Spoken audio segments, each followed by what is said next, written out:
Welcome back to the Toffee Blues, your source for all things Everton. My name's Connor Williams, and this is another one of our end of season player reviews. This time it is on Tim Iroegbunam, the former Aston Villa man.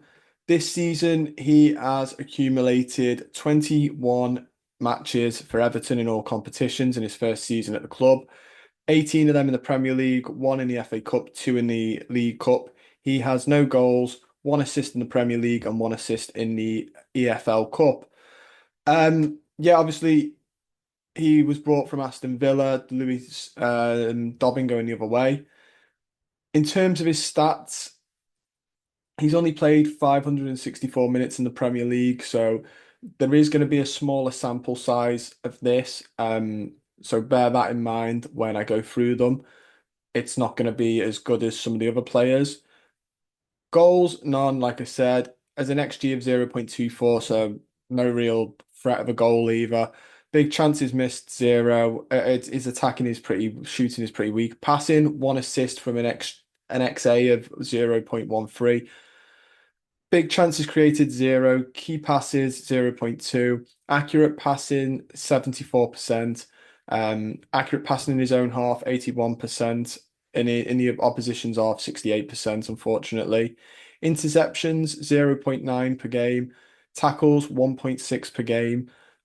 Possession won in the final third, 0.4 times per game, which is averaging out at about 7 times. Aerial duels, 73% of them he's won, which is fantastic to see as well. He is very much more your defensive midfielder. Errors leading to a goal, zero. Errors leading to a shot, one. 50% successful dribble rate, which is about 0.4 successful dribbles a game.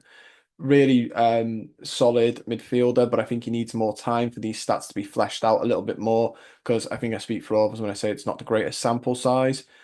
Um, he's okay at progressive carries, progressive passing, not so much. Progressive carries, though, it's not bad. He has 15 progressive passes this season, and 8 progressive carries, and 9 progressive passes received.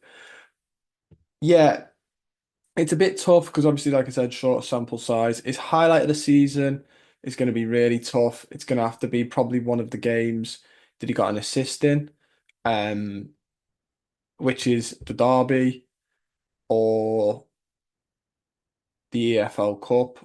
Um, in the derby, he played well. 13, he was only played 13 minutes and got an assist, which is great to see. I'm probably going to use the EFL Cup as his moment, though. It was against Doncaster Rovers, but it was his best game against Doncaster Rovers in an Everton top. It was a nice assist as well to Dwight McNeil.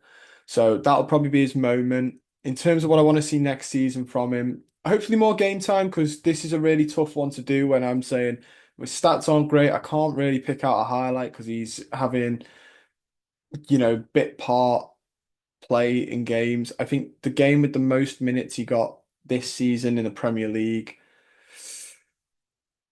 it could be Arsenal where he got 65 minutes, so just over an hour. No, it's Bournemouth, Tottenham, and Brighton. He played 90 minutes on all those games. Had a stinker at Tottenham, but so did all the team, losing 4-0.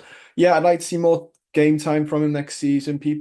I said this in James Garner's, people are like debating, aren't they? I think Idrissa Gueye is, until his legs go, will always have that centre slot, that centre midfield slot. Nobody's going to argue that unless, he just starts to drop off. The slot next to him is so up for grabs. We had Mangala, Iroegbunam, and Garner. Now next season we'll have Iroegbunam and Garner. Up for grabs for either of those two. I think Iroegbunam could push himself into getting in there potentially. Some people already argue should be. I think that slot there is really up for grabs for a player to come in and take that.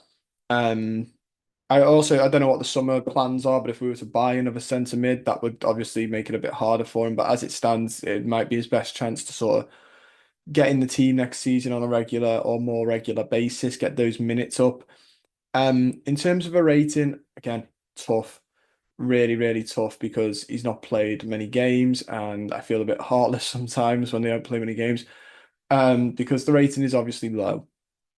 I'm gonna give him a 5.5, same as Nathan Patterson. I'm gonna give him a 5.5, which is normally code for me average season because of the lack of game time. I think that's fair.